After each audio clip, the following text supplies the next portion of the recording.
जुआ अड्डा उपरे पुलिस रेड 10 गिरफ बोलेरो सहित 31 बाइक 5टी मोबाइल और 13,000 टंका जबत करिछि पुलिस। केन्दुझर बामेबारी थाना गुरुबेड़ा गाँव में जुआ खेल चली खबर पाई पुलिस अतर्कित चढ़ाऊ करथिला। मंगलवार अपराह्न रे गुरुबेड़ा गाँव में जुआ खेल चली बामेबारी पुलिस खबर पाई चढ़ाऊ करथिला।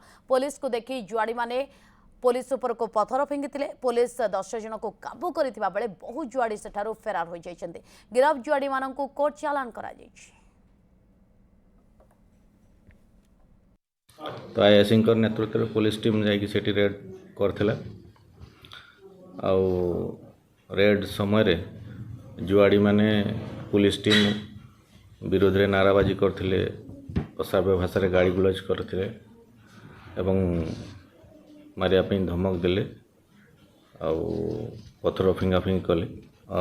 पुलिस टीम 10 जन जुआड़ी को एप्रिहेंड करथिला एवं